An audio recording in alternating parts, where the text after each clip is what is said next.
چارسدہ فاروق اعظم چوک میں Pakistan Peoples party سے تعلق رکھنے والی مقامی عہدیداروں اور کارکنان نے پارٹی کی جانب سے مسلسل نظر انداز کیے جانے پر اپنی ہی حکومت کے خلاف احتجاجاً بھوک ہڑتال کر دی۔ بھوک ہڑتالی کیمپ میں تحصیل اور سٹی کے عہدیداروں سمیت کثیر تعداد میں پارٹی ورکرز نے شرکت کی۔ بھوک ہڑتالی کیمپ سے خطاب اور میڈیا سے بات چیت کرتے ہوئے تحصیل general secretary Arshad Durrani, city صدر اجمل خان درانی اور دیگر رہنماؤں نے کہا کہ پاکستان پیپلز پارٹی نے اپنی ہی جیالوں کو مسلسل نظر انداز کیا ہے، جس سے پارٹی کارکنوں کی حق تلفی ہوئی ہے۔ انہوں نے کہا کہ ضلع میں چند مفاد پرست افراد پارٹی پر قابض ہیں، جنہوں نے پارٹی کو مکمل طور پر یرغمال بنا رکھا ہے۔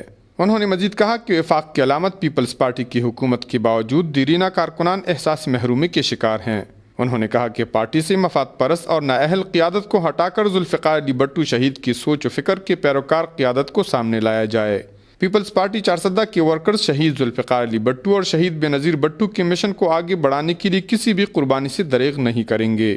انہوں نے مزید کہا کہ عوام نے پارٹی ورکرز سے توقعات وابستہ کیے ہوئے ہیں، لیکن ضلعی اور صوبائی قیادت اپنی ناکامی کی وجہ سے ورکرز سے کیے گئے وعدے پوری نہیں کر رہی۔